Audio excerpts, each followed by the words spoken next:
It was a typical Tuesday afternoon, and I, John, had finished my work earlier than expected. Eager to surprise my wife, Lisa, I decided to head home earlier than usual. The thought of her smile when she saw me filled my heart with warmth. Little did I know that the surprise waiting for me at home would shatter my world. As I turned the key in the lock and pushed open the front door, I was greeted by an unusual silence. Normally, around this time, Lisa would be bustling about, either working on one of her creative projects or cooking up something delicious in the kitchen. Today, however, there was an eerie stillness. I felt a knot form in my stomach, but shrugged it off, thinking she might be out running errands. I walked into the living room and froze. There, on our sofa, were Lisa and Mark, our neighbor and supposedly my friend.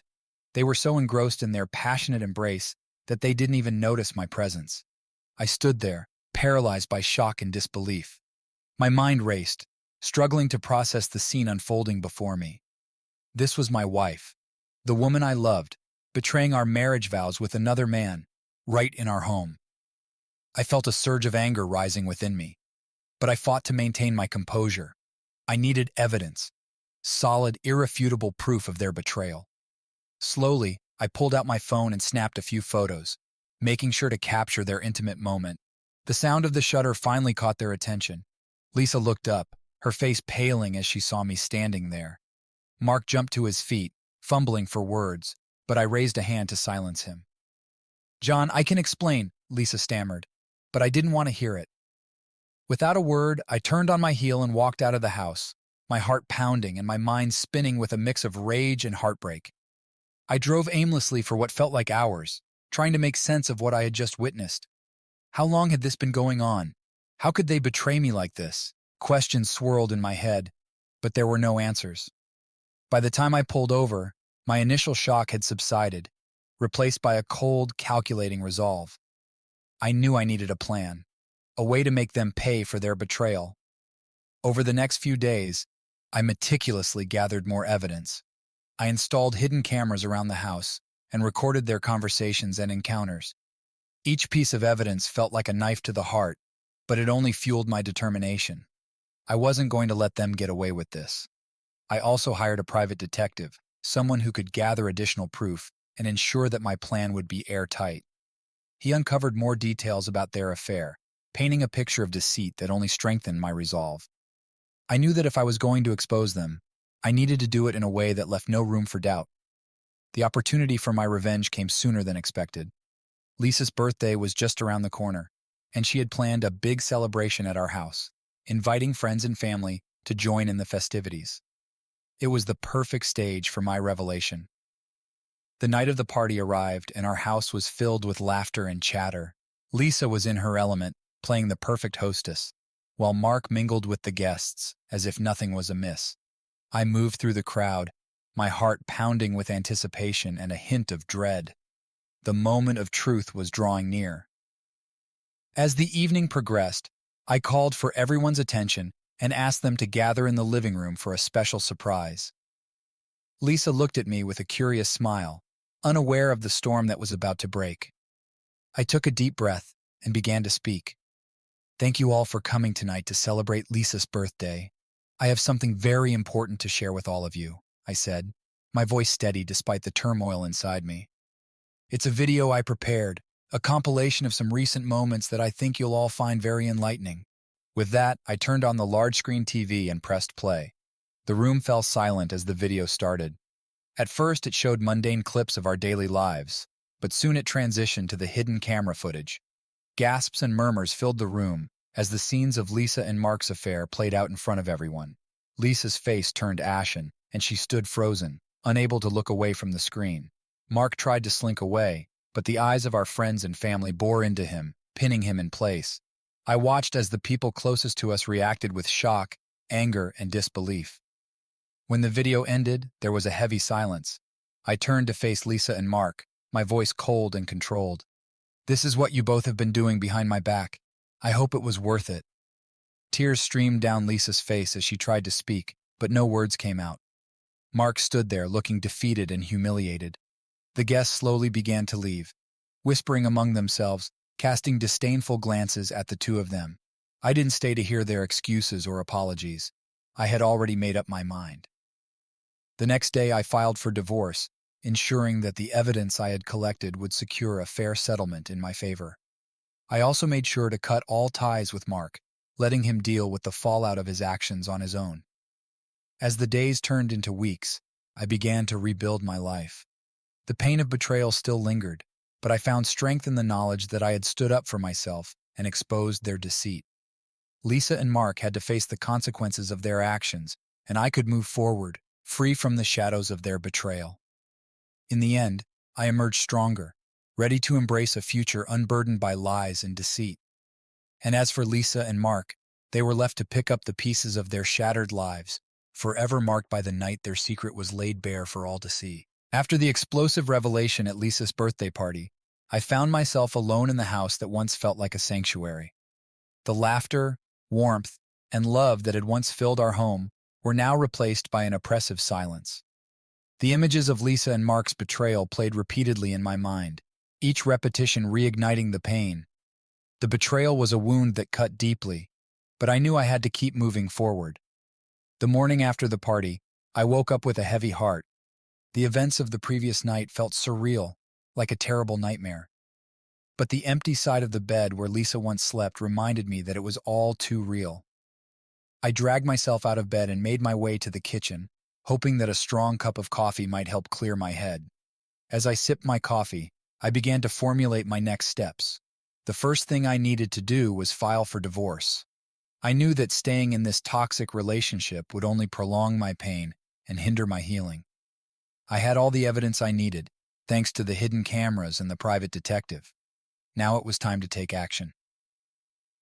I called my lawyer, Michael, and explained the situation. He listened patiently, offering words of support and understanding. We set up a meeting for later that day to go over the evidence and start the divorce proceedings. I felt a sense of relief knowing that I had someone on my side, someone who could help me navigate the legal process. At the law office, Michael reviewed the evidence with a meticulous eye. He assured me that with the overwhelming proof of Lisa's infidelity, the divorce would be straightforward, and I would likely get a favorable settlement. We discussed the division of assets, alimony, and other legal matters, making sure every detail was covered. Leaving Michael's office, I felt a renewed sense of purpose. I was no longer a victim. I was taking control of my life. The next few weeks were a blur of legal paperwork, meetings, and difficult conversations. I had to inform our friends and family about the divorce, each discussion reopening the wound. Most of them were shocked, but they offered their support and sympathy, which helped bolster my resolve. One evening, I received a call from Lisa. Her voice was shaky, and I could tell she had been crying. "John, can we please talk?" she pleaded. "I know I messed up, but I need to explain." I hesitated, torn between my lingering feelings for her and the anger that still burned inside me. "Fine," I said finally. "We can meet tomorrow at the coffee shop on Main Street." The next day, I arrived at the coffee shop a few minutes early. I chose a table in the corner, away from prying eyes and ears. When Lisa walked in, she looked pale and worn out, a shadow of the vibrant woman I once knew. She sat down across from me, her eyes avoiding mine. "John, I'm so sorry," she began, her voice trembling. "I never meant to hurt you. I don't even know how it all started with Mark. It just happened." I listened in silence, my emotions a chaotic storm within me. Part of me wanted to lash out, to tell her exactly how much she had hurt me. But another part of me just felt tired, drained from all the anger and pain. "Why, Lisa?" I asked, my voice breaking. "Why did you do it?" Tears streamed down her face as she struggled to find the right words. "I don't know, John. Maybe it was the excitement, the thrill of something new. But I realize now that it was all a mistake. I love you and I want to fix this." Her words hit me like a ton of bricks. Could we fix this? Could I ever trust her again? I looked at her, searching for any sign of sincerity, any indication that she truly understood the gravity of her actions. "I don't know if we can fix this, Lisa," I said finally. "What you did, it broke something inside me. I don't know if I can ever trust you again." She nodded, her shoulders shaking with silent sobs. "I understand, but please, John, give me a chance. Let's go to counseling and try to work through this. I don't want to lose you." I sighed, feeling the weight of her words. I'll think about it, I said, standing up. But for now, I need space. I need time to process everything. As I walked out of the coffee shop, I felt a mix of emotions: anger, sadness, confusion. Part of me wanted to believe that we could work through this, but another part of me knew that some wounds might never fully heal. In the following days, I threw myself into my work, trying to distract myself from the turmoil in my personal life. My colleagues noticed the change in me, and a few close friends reached out, offering their support. It helped, but the nights were the hardest. Alone in the house, the silence was deafening, and the memories of happier times haunted me. One afternoon, I received a call from Mark. I almost didn't answer, but curiosity got the better of me. "John, it's Mark. Can we talk?" "I don't think there's anything left to say," I replied coldly. "Please, just give me a few minutes. I owe you an explanation," he insisted. Reluctantly, I agreed to meet him at a nearby park.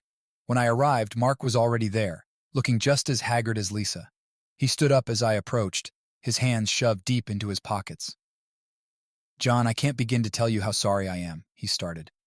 "I know I betrayed your trust in the worst possible way. It was a terrible mistake, and I regret it every day." I crossed my arms, keeping my expression neutral. "Why did you do it, Mark? We were friends. How could you betray me like that?"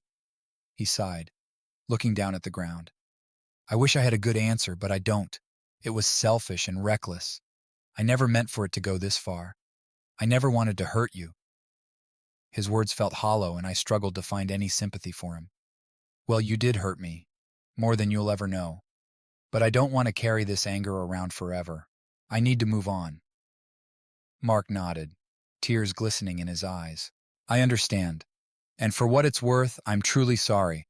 I hope one day you can find it in your heart to forgive me." I walked away, feeling a strange sense of closure. The betrayal had left scars, but I was determined not to let it define me.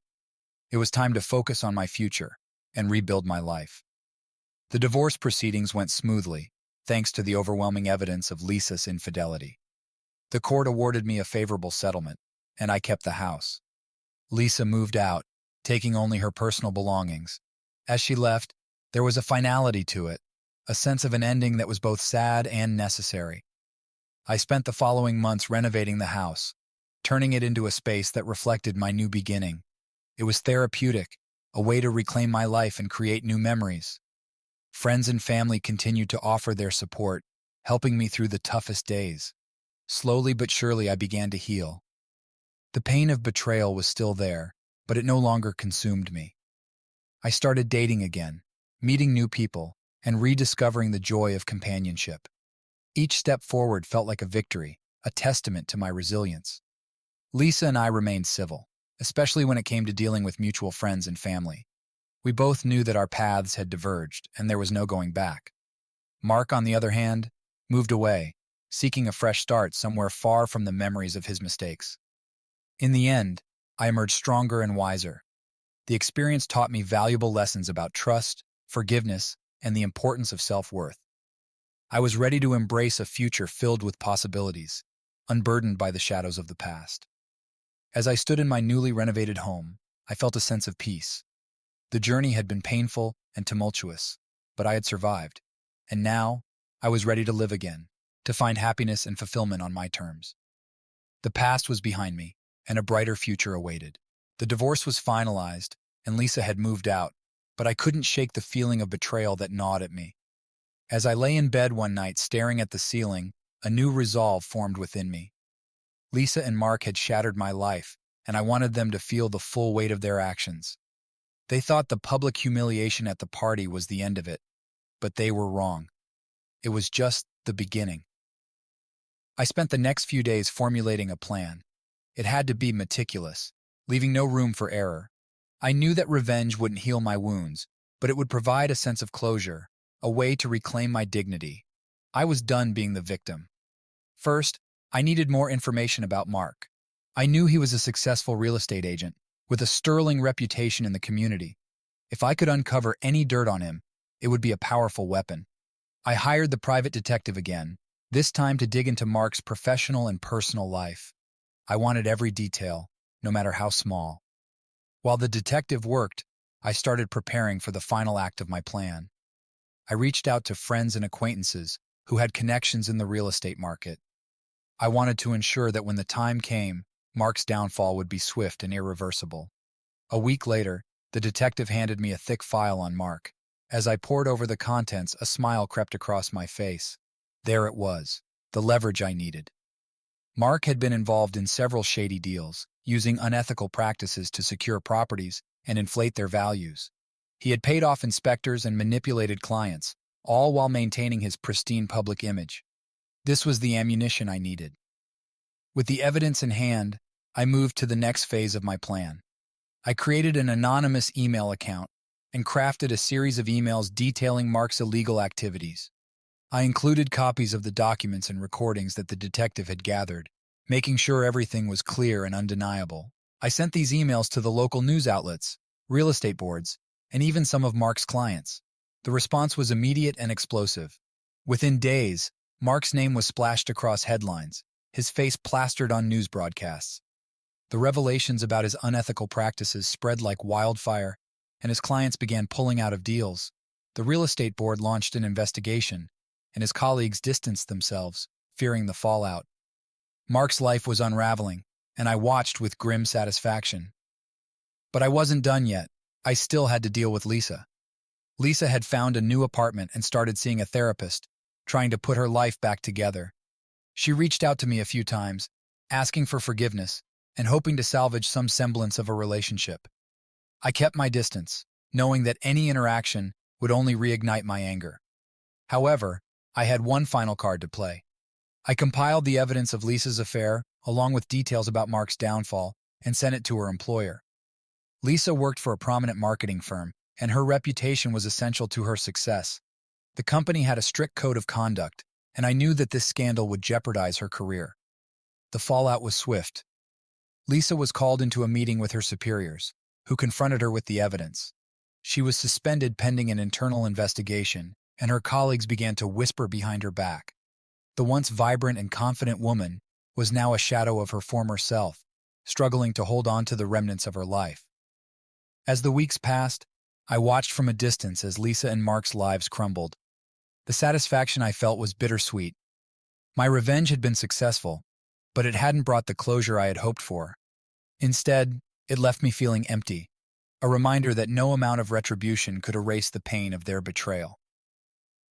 One evening, as I sat alone in my living room, I received a call from Lisa. Her voice was soft, almost broken. "John, can we talk?" I hesitated, the familiar mix of anger and sadness rising within me. "What is there to talk about, Lisa?" "Please," she pleaded. "I just need to see you. One last time." Reluctantly, I agreed to meet her at a small park near our old home. When I arrived, Lisa was sitting on a bench, looking out at the setting sun. She turned as I approached, her eyes red and swollen from crying. "John, I know you're behind everything that's happened," she began, her voice trembling. "I don't blame you. I deserved it. But I need you to know that I'm truly sorry for what I did. I've lost everything because of my mistakes, and I don't expect your forgiveness. I just wanted to tell you that." Her words hung in the air, and for the first time, I saw the depth of her regret. The anger that had driven me began to dissipate, replaced by a weary acceptance. "Lisa, I don't know if I can ever forgive you," I said quietly. "But I hope you find a way to move forward. We both need to." She nodded, tears streaming down her face. "I understand. Thank you, John, for everything." As I walked away, I felt a strange sense of peace. The revenge I had sought had not brought the satisfaction I had imagined, but it had given me a chance to confront my pain and begin to let go. I realized that true healing wouldn't come from hurting others, but from finding a way to rebuild my own life. In the months that followed, I focused on myself. I continued therapy, worked on my career, and reconnected with friends and family. I even started dating again, cautiously opening my heart to the possibility of new love. Each step forward was a victory, a testament to my resilience. Mark eventually moved away, his career in shambles. Lisa found a new job and continued therapy, trying to piece her life back together. We both went our separate ways, our paths forever altered by the choices we had made. In the end, I learned that revenge might bring temporary satisfaction, but it couldn't heal the wounds of betrayal. True healing came from within, from the strength to move forward and rebuild. And as I stood at the threshold of a new beginning, I knew that I had the power to create a future filled with hope and possibility. The past was behind me, and while it had left its scars, it had also taught me invaluable lessons about resilience, forgiveness, and the importance of self-worth.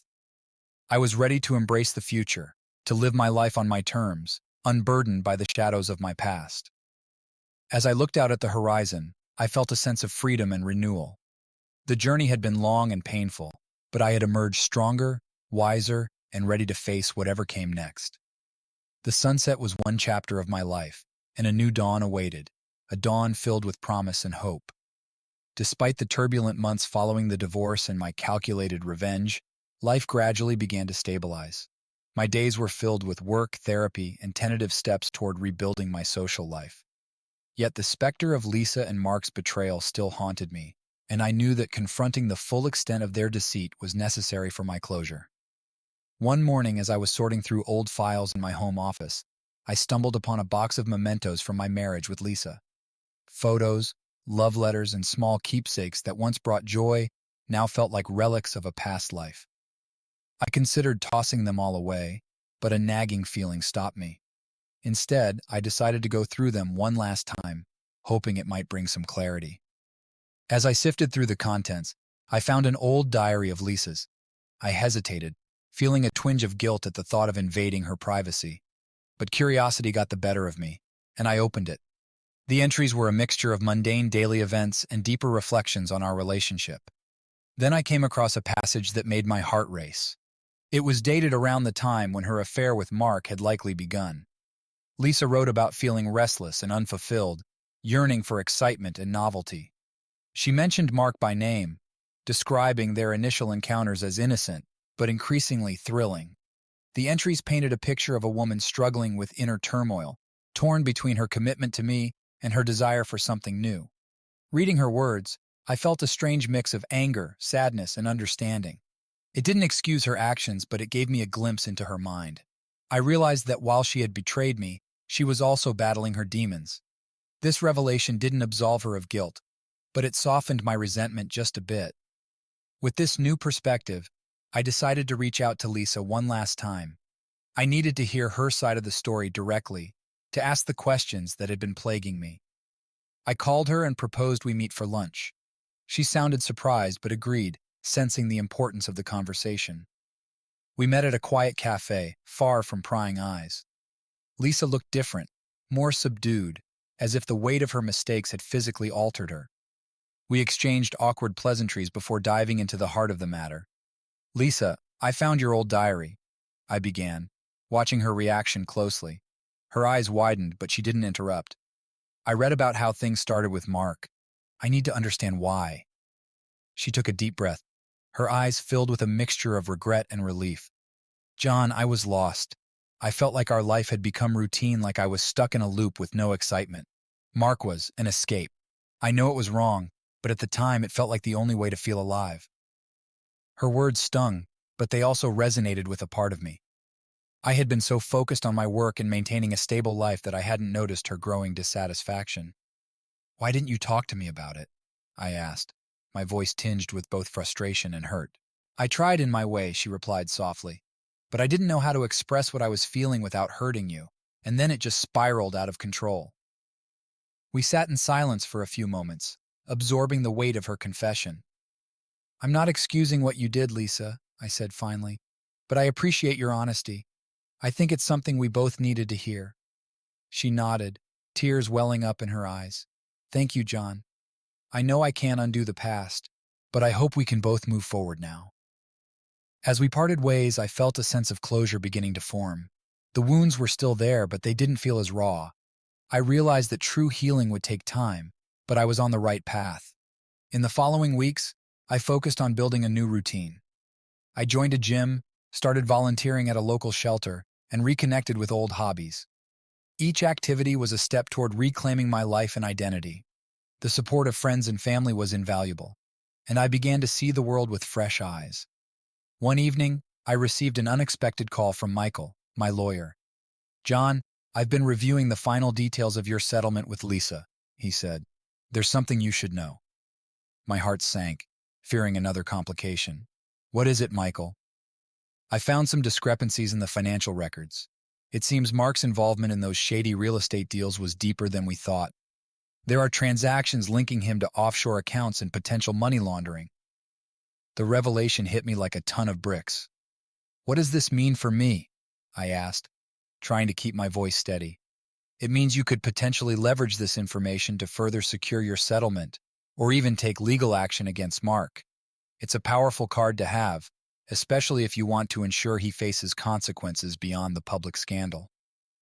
I thanked Michael for the information and hung up, my mind racing. This new piece of the puzzle added another layer to the complex web of betrayal and deceit. While part of me was tempted to use this information to further punish Mark, another part of me wondered if it was worth the effort. I had already exacted my revenge and found some measure of peace. Was it necessary to drag this out further? After much contemplation, I decided to meet with Michael and explore my options.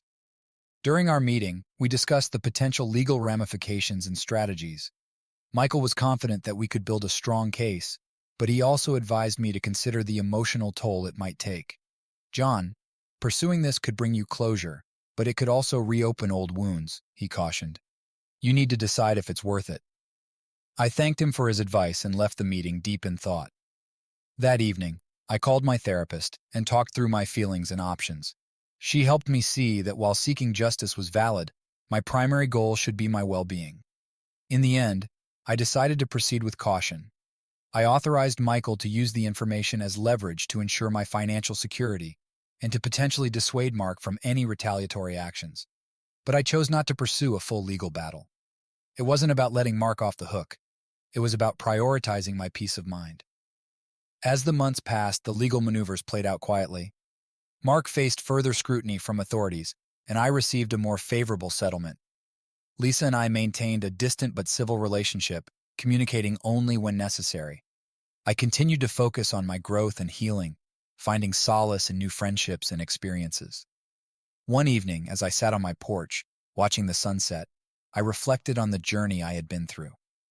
The betrayal had been a crucible, forging me into a stronger, more resilient person.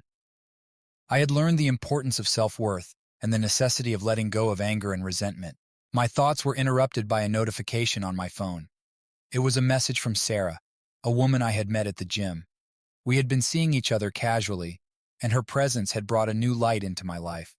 Her message was simple. Dinner tomorrow night? I smiled, feeling a warmth spread through me. Absolutely, I replied. As I looked out at the fading light, I felt a sense of hope and anticipation for the future. The pain of the past had shaped me, but it no longer defined me. I was ready to embrace whatever came next, knowing that I had the strength and resilience to face any challenge. In the end, the journey of betrayal and revenge led me to a place of understanding and growth. I had found a way to move forward, to build a new life on my terms, and as the first stars appeared in the twilight sky, I knew that the future was filled with endless possibilities. The past was behind me, and while it had left its mark, it had also paved the way for a brighter, more hopeful future. And with each new day, I was ready to step into the light, leaving the shadows of betrayal far behind. My meeting with Michael was intense. We went over the implications of Mark's illegal activities and how I could leverage this information. Michael advised a strategic approach, warning that a confrontation could backfire if not handled correctly. With the stakes so high, I knew I had to be careful. I decided to move forward, but with caution, ensuring every step was calculated and precise. Armed with new evidence, I requested a meeting with Mark. I chose a neutral location, a quiet conference room at a local business center. I wanted to confront him directly, but in a controlled environment where emotions could be managed. When Mark arrived, he looked uneasy, a far cry from the confident man who had once disrupted my life.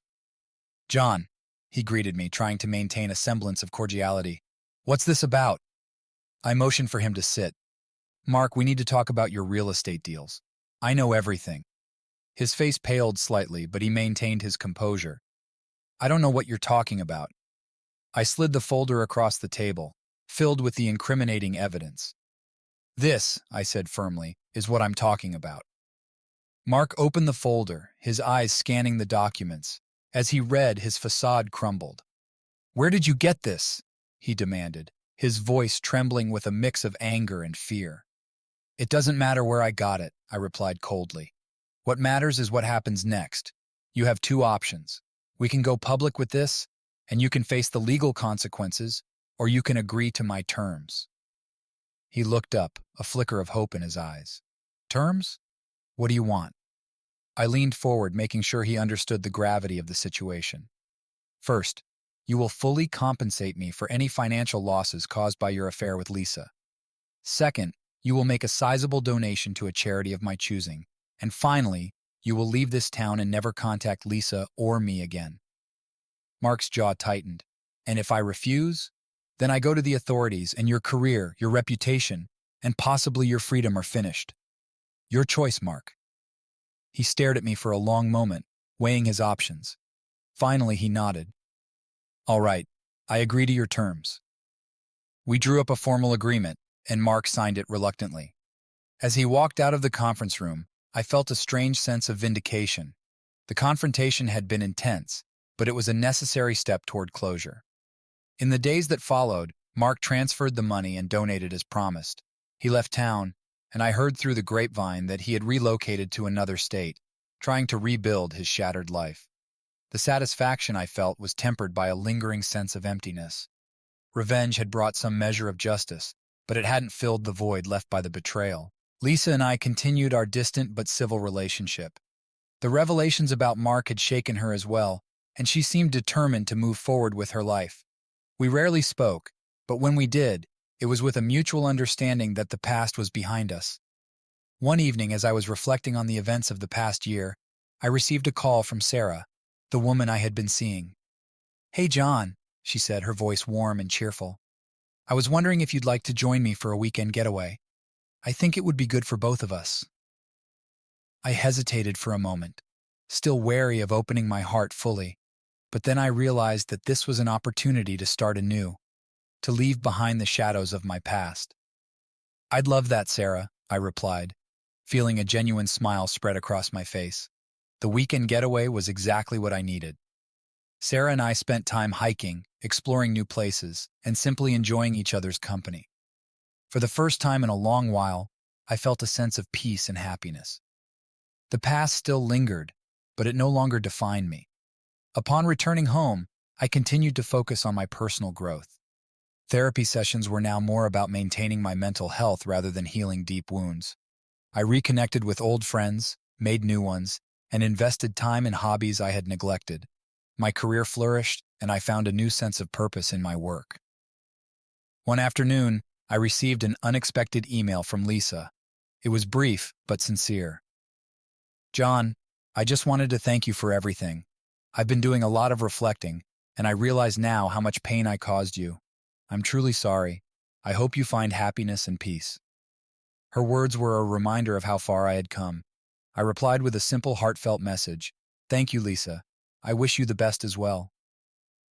As time passed, the memories of betrayal faded, replaced by new experiences and relationships.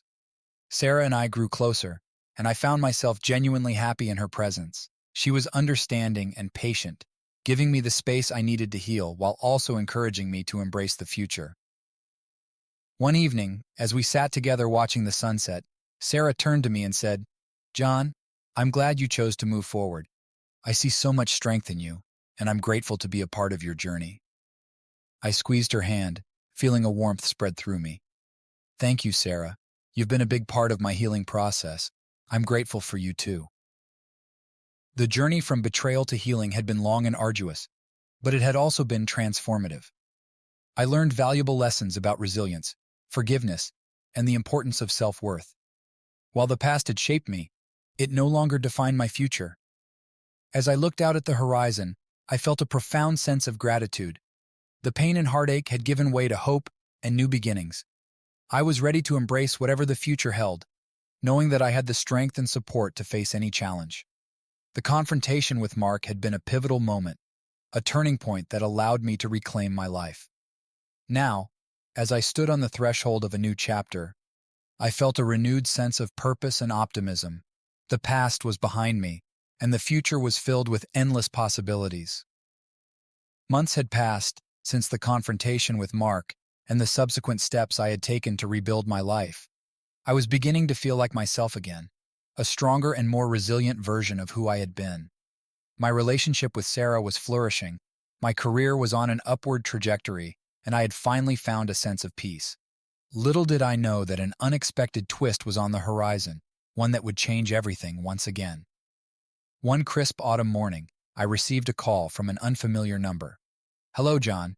This is Detective Rachel Thompson from the FBI. We need to discuss some urgent matters regarding Mark Phillips." My heart skipped a beat. "What's this about, Detective?" "It's better if we meet in person. Can you come down to the local field office today?" Anxiety gnawed at me, but I agreed. Arriving at the sterile government office, I was led to a small, windowless room where Detective Thompson awaited. She was a composed woman, with a stern yet approachable demeanor. "Thank you for coming, John," she began. "We've been investigating Mark Phillips for quite some time now, and your recent actions brought some crucial evidence to light." I leaned forward, my curiosity piqued. "What did you find?" "Mark has been involved in a much larger criminal network than we initially suspected. His real estate deals were a front for money laundering on a massive scale. We've also discovered connections to human trafficking operations." The revelation hit me like a freight train. "Human trafficking?" I echoed, stunned. "Yes," she confirmed. "And while your actions helped us uncover significant details, it appears you were also inadvertently drawn into his web. There are records indicating that some of your interactions, particularly the financial settlements, were monitored by his associates." A cold shiver ran down my spine. "What does this mean for me?" "You might be in danger," she said bluntly. "We need your cooperation to dismantle this network.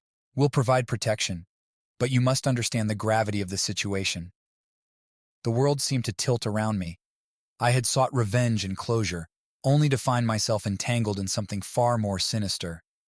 "What do you need me to do?" I asked, my voice steady despite the turmoil inside. "We need you to act as if nothing has changed," she explained.